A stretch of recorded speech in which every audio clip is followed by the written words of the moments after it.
Thank you. Hello, everyone. It's nice to see everybody here. My name is Evgeni Matveev. I'm the Outreach and Education Coordinator for the Elk River Alliance. And today I'll be talking to you on behalf of the Elk River Watershed Monitoring Collaborative about some of the land uses we have in this valley and how they impact our waters. It's fantastic to see all you people here. Everybody's here because they, in some capacity, care about the health and preservation of our watershed. So our watershed starts up in the Elk Lakes. This is the Patane Basin Elk Lakes Provincial Park.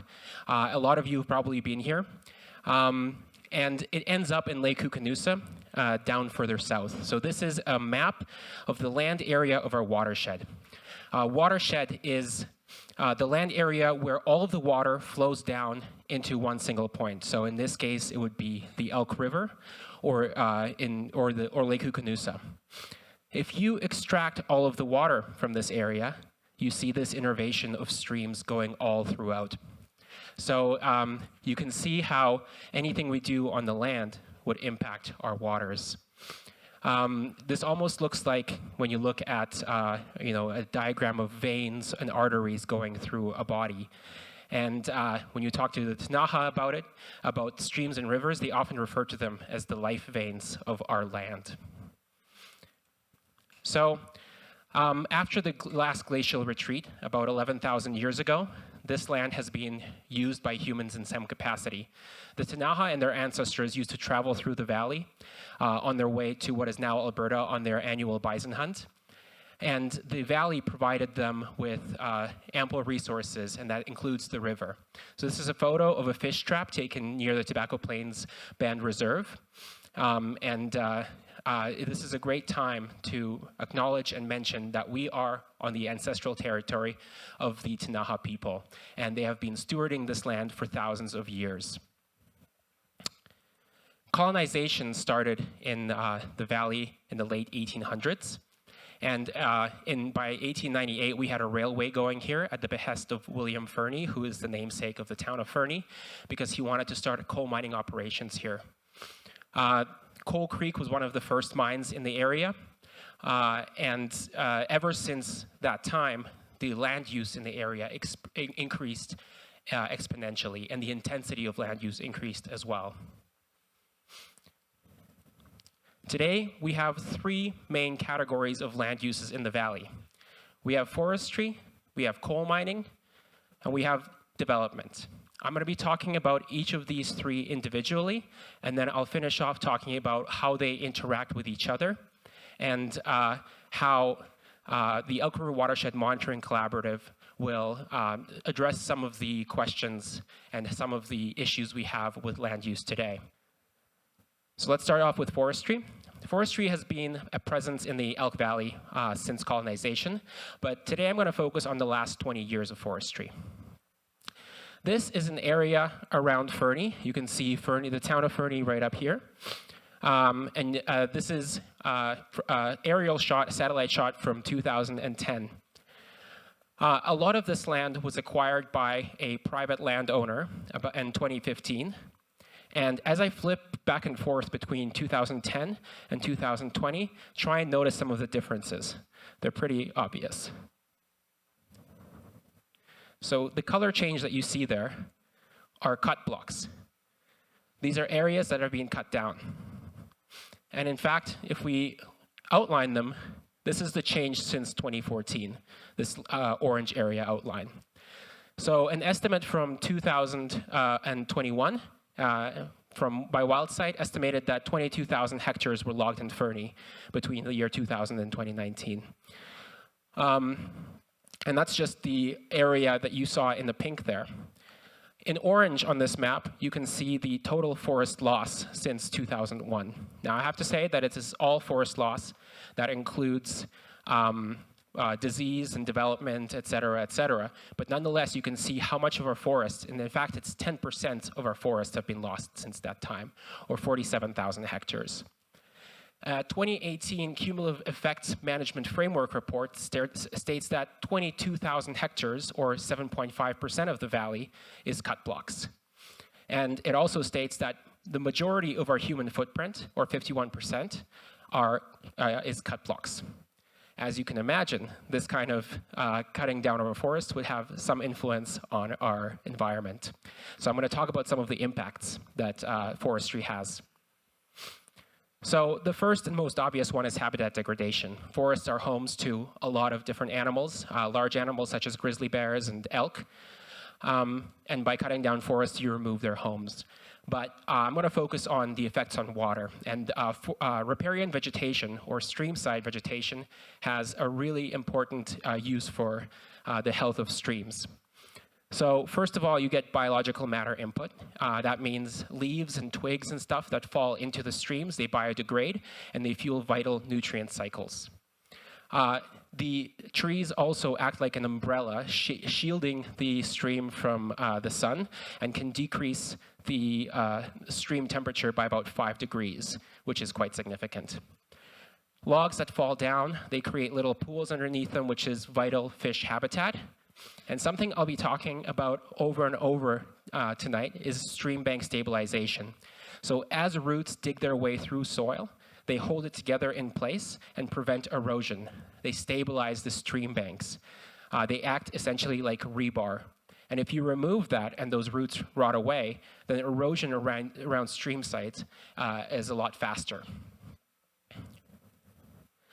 As the stream banks erode, what you start getting is a lot of sediment in the water, and sediment can have quite negative impacts on aquatic animals.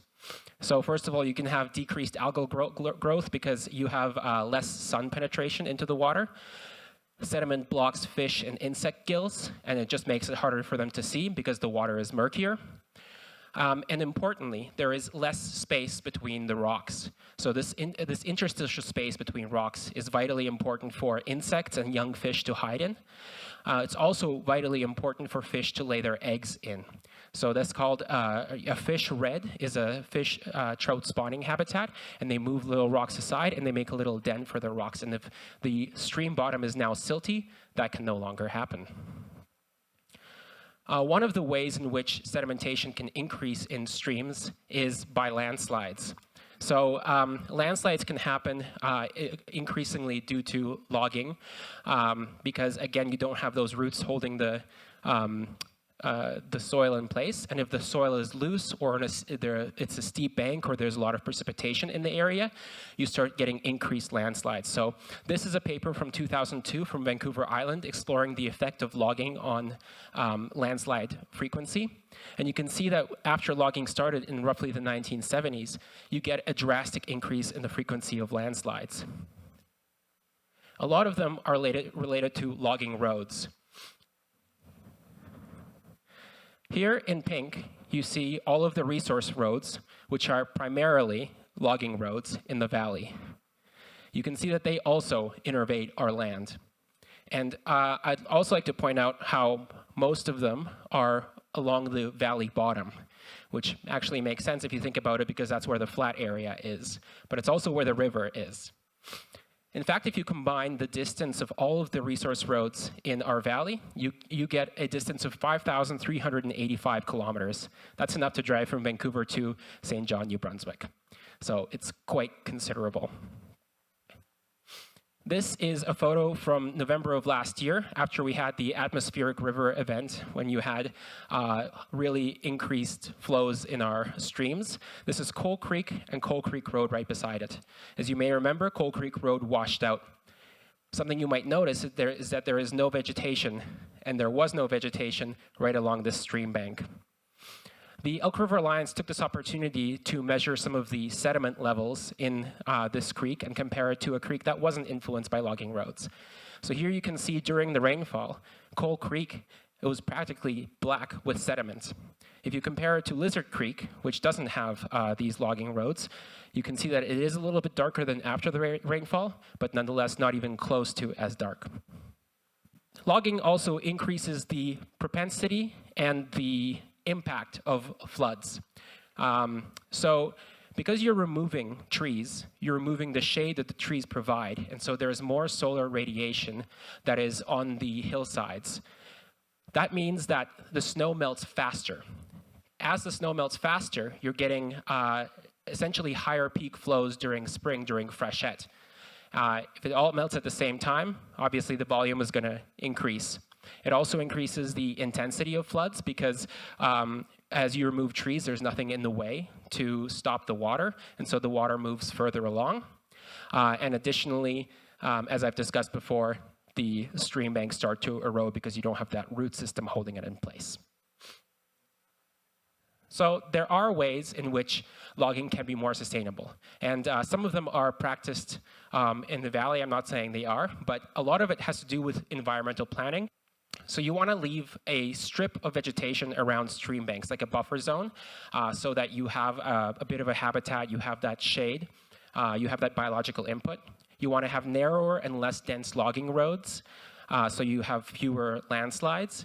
You can do selective cutting versus clear cutting, so you have some of that root system holding the land in place. And replanting diverse forests is really important, so you don't have a monoculture. So you have a diverse forest that is more resilient against ecologically resilient against diseases. And potentially most importantly, it's simply allowing time for the land to heal. It's giving time for the animals to come back, for the trees to grow back. It's de-accessing roads so that the roads can grow back. It's basically, this can take decades. This takes time, and that we as humans sometimes find that hard. All right, I'll move on to coal mining now. Coal mining also a presence here since colonization. I will focus roughly on coal mining roughly since the 1980s. So here you see a picture of the Fording River operation in 1984. You can see the town of Elkford right up there to the left. And as I flip through these next photos, I want you to notice two things. I want you to notice the growth of the mines and the degradation of the forest around the river in this valleys area.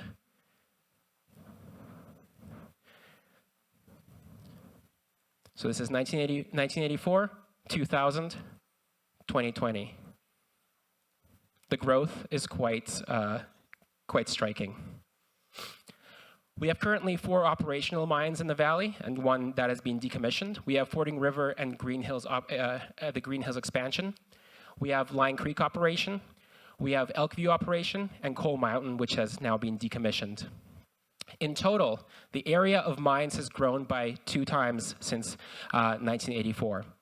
And mines currently take up 3.2% of the entire valley. However, it is really important to consider that the mines are a real economic benefit to the valley and to the people who live here. The mines employ 4,000 people in the valley, and this is 25% of the entire Elk Valley population, roughly, or it is 1/5 of Cranbrook, Fernie, Sparwood, and Elkford. So it's important to consider that, but nonetheless, when you exert that much pressure on a system, there's going to be ramifications. One of the most obvious things, again, is habitat loss. As you're shaving down mountains, you're getting rid of high elevation grassland, which is a rare ecosystem, and it's important for animals like the bighorn sheep. Additionally, you'll notice that one of these waste piles here is essentially piling into a stream. And so as you bury streams and alter stream habitat, it's clear to see how that would have a negative impact on anything that lives there. These waste rock piles are one of the greatest contributions to mine-related pollution. So as you break up rocks, you expose a greater surface area to erosion. So think about an apple. If you break an apple in half, you suddenly have more surface area on the inside of that apple that is now exposed to things like rain, snow, hail, wind, whatever. And so the chemicals that are leaching from these waste piles are in the rocks, but because you're exposing a greater surface area, suddenly the concentration of them expands greatly. So I'm going to be talking about 2 main pollutants related to waste rock tonight. I'm going to be talking about selenium and calcium.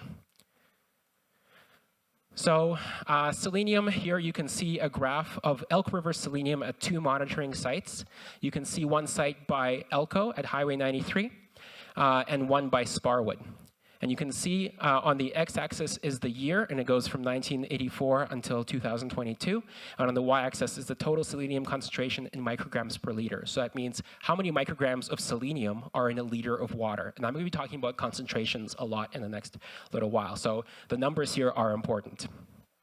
So you can see that in both Elko and Sparwood, the concentrations have increased. And in Elko, they've increased by about 4 times, and in Sparwood, they've doubled. But it's important to see that in Sparwood, the record started later. If we compare that to creeks that the Elk River Alliance monitors that are not affected by mining, you see that these little dots are a lot lower down. So Alexander, Boyven, Cole, Lizard, and Morrissey creeks have a concentration that is about 12 to 24 times less than the Elk River currently. If you compare that, however, to mine-adjacent streams, the concentrations are completely incomparable. So this blue line here, this is where we were before. That was the maximum, roughly, of the last graph. And here you can see that the concentrations go up to about 200 micrograms per liter, and in some cases 600 and over micrograms per liter. So obviously, the closer you are to mines, the greater the pollution there becomes. Now, you might be thinking, that's it. I'm never going in the river again. I'm never touching tap water or anything. But I might quell your fears a bit. So let's talk about selenium and human health. So first of all, selenium is not absorbed through the skin, so going into the river will not mutate you. But another important consideration that often gets left out of the selenium discussion is what is too much? What is not enough? Selenium is an element that's found in our diet. It's found in dietary supplements. And the Canadian Health Canada recommends that you have 45 micrograms of selenium per day. And the tolerable upper limit is 400 micrograms. So let's compare that to what we were just seeing in these graphs. If you were to have water that is straight out of the river around Sparwood, around 10 micrograms per liter, and by the way, I don't recommend that you drink water straight out of the river for other reasons. I'm sure most of you know that. You would have to drink 4 liters to get to your recommended intake. And you would have to drink 40 liters to exceed your tolerable upper limit. In Fernie and Sparwood, water quality is regularly monitored, and as far as I know, I'm sure Elk River too, but the data, I was not able to find data. But you can see that by and large, the water levels are far lower than 10 micrograms per liter, except for well number 1 in Sparwood. And actually, well number 3 is now closed because it did exceed. They had some influx of river water into their well, and they closed it down. The story does get different when you talk about fish, however. In fish, what happens is bioaccumulation. So when there is selenium in the water, it gets absorbed by algae. And then when insects eat a lot of the algae, the selenium stays in their body, and they accumulate it in their bodies. As the fish eat a lot of insects to survive, that selenium gets into their bodies and it accumulates in them. If you have high tissue concentration of selenium in fish tissues, females can have high selenium in their ovaries, which gets passed down to their eggs. And in eggs, selenium can have what's called teterogenic effects, or it can cause birth defects in fish. And under high concentrations, you basically have fish that can no longer survive because of these birth defects. Now, it should be said that the effect that selenium is actively currently having on fish populations in the Elk Valley is not really known, not well studied.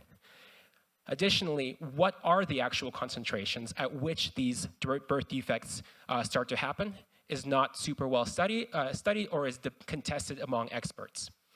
So more research needed. Next, I want to talk about calcium. Calcium, as we know, again, is an element that we have in our toothpaste, but in excessive amounts, it can cause some issues. So under low calcium levels, relatively low calcium levels, you have rocks that are apart. And again, I'm going to reiterate that having these rocks apart is really important to have the insects have hiding space, have the juvenile fish have hiding space, have fish be able to lay their eggs. But as you increase in calcium, you start getting this encrustment of calcium on rocks in the stream. And under really high concentrations, you get what's called concretion. And that is when the entire stream bottom is one cemented block. And you can't have, you cannot separate the rocks. And obviously, then you don't have any space for insects. You don't have any space for fish to lay their eggs. And actually, studies have found that, studies by Teck, reports by Teck have found that with increased calcite concretion, the probability of trout spawning decreases quite drastically. This is a graph from one of the reports from 2019. Teck does quite frequent reports on calcite monitoring. And you can see that as you have increased calcite concretion, the probability of reds or spawning sites just drops off right away.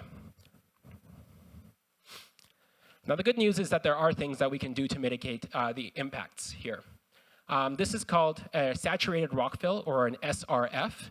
And essentially what this is an old mine pit that has been mined out and filled with waste rock and then filled with water. The bottom layer is really low in oxygen. And low oxygen conditions promote the growth of some bacteria that can essentially use selenium and nitrates as their energy source. So inflow of mine-polluted water gets pumped into this SRF. It spends some time there. This facility, one facility by a Teck Elk View mining site can process 10,000 cubic meters of water per day. And then it's pumped out into retention ponds. It's tested to see whether sufficient selenium has been removed. And if so, then it's discharged into the environment. And if not, then it is recirculated again. So a study by Teck found that about 92% of selenium and nitrates can be extracted by SRFs. Another huge benefit of this is that it's quite a passive way of doing things. There's not really a ton of human power that is involved. This is in comparison to active water treatment. There's currently 2 active water treatment plants, one by Lion Creek and one by Fording River. And combined, they process 27.5 million liters per day. And essentially what happens is you have an inflow of mine water. The water is processed in this housing unit, and then it's pumped back out. But as you can imagine, this is a much more intensive process. All right. Finally, let's move on to development. So here, development, I consider anything that has to do with the growth of the population. So that can be increase in roads, increase in agriculture, in urban residential development, in power lines, etc. So on this map, you can see the power lines, the municipalities and local roads, railroads, agriculture and cleared areas, and highways. And it might not look like a lot. But once again, I will point out the fact that a lot of it is concentrated in this valley bottom, and that's where our river is. So the Elk Valley population currently is just over 15,000, with most people living in urban centers and 12% living in rural centers. Of the urban population, 50% live in Fernie, 30% in Sparwood, and 20% in Elkford. But our valley is also growing. Since 2001, 2,200 new people moved into the valley, and that's an increase of about 17%. We also have a lot of tourists, as a lot of you probably know. According to a 2019 Fernie tourism report, 400,000 people have made their way through the valley that year. Tourism is brought in $130 million that year, I believe, and fishing tourism alone constitutes 2.7 million % of value in the valley per year. So as you increase in the number of people, obviously the number of things that people do to the environment increase also. So we all use water. In the valley, water is pumped from an aquifer, so an underground source. It's pumped through this pump house. It's decontaminated with chlorine gas. It is stored in a reservoir, and then it is used by people. The majority of the water that is actually used is used for outdoor use like irrigation. Here you can see 2 graphs. One of them is Fernie 2015 annual water use, and the other is Sparwood 2021 water use. And something that's obvious is that you're going to use more water in the summertime. Elkford, I couldn't find comparative data, but Elkford has 3 water wells, and then there is about 250 private water wells for rural residents. I should also say that most water in Fernie comes from Fernie Creek Aquifer, and about 23% comes from James White Park water wells. And Sparwood has currently 3 water wells. As water is used, it needs to be treated. This is a treatment facility just 7 kilometers south of Fernie. And water essentially, the way that it's treated is by pumping it full of oxygen. So there's 3 aeration basins, and as that oxygen is pumped through, it breaks up some of the larger materials, and it also provides oxygen for bacteria to grow to eat up some of the nasty stuff like fats that we put into the water. Then the water is put into an infiltration basin, and that's basically pumped through gravel into the groundwater. Sometimes during high precipitation, you have an increase in stormwater, and then that can infiltrate its way into the sewage system. And in those cases, sometimes the water is pumped into the river, but first it is left to settle out, and then it is treated with UV. Stormwater is any water that falls on the ground, and it can become a problem in urban centers because roofs and roads are obviously paved and therefore not absorbent. So as water flows over these hard surfaces, you start to get, it starts to pick up pollutants such as dust, such as fertilizer, such as car oil, such as soap from when you wash your car, such as cigarette butts and litter, and anything of that nature. All of that gets washed into storm drains, and pretty much the majority of it in Fernie gets dumped directly into the river. Some of it goes into retention ponds like Annex Pond and Maiden Lake, and their water can settle out, but the vast majority straight into the river. So if you see somebody, or if you just throw your cigarette butt on the ground, consider that next time. Another impact of urban development is linear development. So linear development is anything that is basically cutting the landscape apart. So here we see highway number 3, and we see a railway on the other side. And something that you might notice is that as the river flows, it hits up against the railway. It flows back, hits up against, against the highway, hits up against the railway, and it kind of gets channelized into this narrow channel. So this is because all of these, this infrastructure needs to be rip-wrapped. And rip-wrapping is essentially concreting the sides of the river so they don't get eroded away. And this removes the natural meander of the river. And that's actually quite important because as the river meanders, it leaves little back channels, little pools, and it diversifies the habitat for animals to live in. Additionally, by making it one straight line rather than a meander back and forth, you increase the velocity of the river because the slope, it no longer goes along back and forth along a slope, it goes straight down. Another type of linear development is power lines and transmission lines. So here you can see an example of that. You have a power line going off one way and off another, both of them crisscrossing a stream, and that can have similar impacts to removing riparian vegetation. Linear development. Finally, we don't have a lot of agriculture in the valley, but again, notice how it is all concentrated in this valley bottom. So this is just an example of what removing riparian vegetation can do to a landscape. This is an area just outside of Sparwood in 2004. You can see if you zoom in, there are actually mow lines of where this area was harvested. This is 7 days after the flood in 2013, and this is that area currently. So let me just flip back and forth, and you can see how that whole area got washed away, and obviously that added sediment, obviously that changed the landscape, and for whoever owns that land, they just lost a quarter of their land. And of course, we all live here because in some way we love the natural beauty that this valley provides. We love hiking, we love biking, we love rafting, we love canoeing, we love fishing. But all of these things exert pressures on our ecosystems. And it might not seem like a lot in if you just walk through, some bushes, or if you fish out a fish, but if that fish is fished out again and again and again, and if 100 people walk that same path, that's gonna alter the landscape. That's gonna disturb the wildlife in some way. So it's just something to consider as well. And as we grow and as we expand, as we develop more residential areas, all of these things are only going to be exacerbated. They're only going to grow. All right, so now that I've talked about all of these three individually, let's talk about how they act in combination. None of these act alone. None of these areas are isolated to one impact. If we overlap all of these areas, all of the maps I've shown you today, this is the map we get. And as you can see, not very much is left that is completely wild. Most of our valley is in some way or another used. And if you overlap our watershed onto this area, you see that a lot of our water is impacted by this land use. So the term for this is cumulative effects. So cumulative effects are changes to the environment, social, and economic values caused by the combined effect of present, past, and reasonably foreseeable actions or events.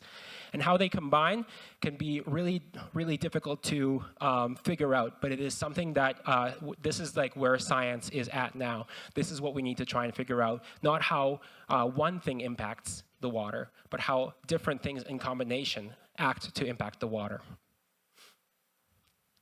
So I'm going to talk about a case study to illustrate the importance of cumulative effects. So this is the WESTSLOPE cutthroat trout. It is a blue-listed species in BC and a prized target of fishing tourism here. So you can see the red dots here represent WESTSLOPE cutthroat trout observations, and as you might notice, we are right in the hot spot. This is where they are. This is where they like to hang out. In 2019, Teck published a report that stated the upper fording river lost 88 to 93% of juvenile and subadult WESTSLOPE cutthroat trout. Obviously, this was cause for a lot of concern. And obviously, the fingers started to be pointed pretty quickly. An article by the Narwhal stated quite emphatically that this is because of increases in selenium levels, and selenium levels caused this decline of 93% in the WESTSLOPE cutthroat trout. However, an evaluation of cause report that was published later by an external team of experts found that it was a combination of things. They found that it was mine-related decrease in stream connectivity. They found that it was low water conditions at that time, and they found that it was harsh winter. So you have low water and a harsh winter, it freezes up. The fish couldn't make their way to their overwintering habitat because you have these connectivity issues and alterations of stream morphology related to mining. So mining did have an impact, but it was unlikely to be caused by selenium. And even though selenium may have had a role in there as a cumulative effect, it was not found to be the primary cause.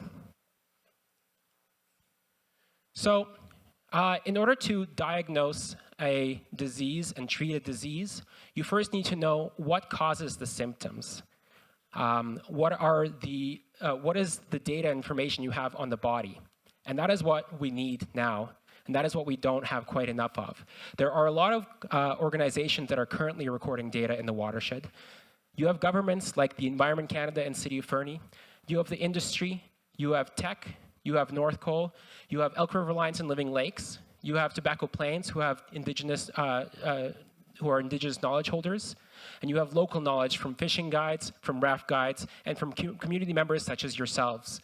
You too have knowledge. You too go on the river. You know where some of a log jam might be. A lot of the time, these different organizations act individually for their own interests. But in order to solve the problems that we have all created, we need to work together. In the words of Councillor Kalashot Nana, now we have the technology, we have the science that can go together with our teachings that we have from our elders and our grandparents. I think by being able to understand our ways as well as your ways, we will be able to see in both worlds that one vision, and we will be able to understand how to put our finger on the pulse of that river. And that's what we need to do. We need to put our finger on the pulse of the river, and we need to do it together. And with that thought in mind, the Elk River Alliance last year spearheaded the Elk River Watershed Monitoring Collaborative to bring together different interest groups, different partners who have some information or some vested interest in preserving the health of the Elk River. Currently, the partners include the Canadian Wildlife Federation, Teck, Living Lakes Canada, Collaborative Monitoring Initiative, Elk River Guiding, Ministry of Environment and Climate Change Strategy, North Cole, the City of Fernie, Tobacco Plains, and the Elk River Alliance.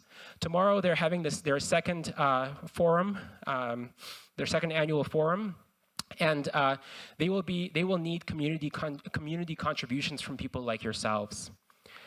This year, they have gotten together and they have focused on 3 essential themes for this collaborative. They're focusing on climate change-driven flooding and drought, fish habitat, and knuqⱡi traditional land uses and rights. So the goal of this presentation was to inform the public about some of the land uses and how they impact our waters. But it was also to get a bunch of people who care and who have a vested interest in the Elk River together in one room. We want to hear from you as well. We want to know what you think about the river. What do you want to know? We want to know what your concerns are. And so right now what we're going to do is we're going to have a question period about this presentation. And then we're going to have a community discussion about some of your questions, comments, and concerns. And if you're uncomfortable, again, if you're uncomfortable with talking to the entire group, we have 3 boxes with questions, comments, and concerns. And these will be read over by the Elk River Watershed Monitoring Collaborative. And your input is highly valued and is necessary. Thank you for being here.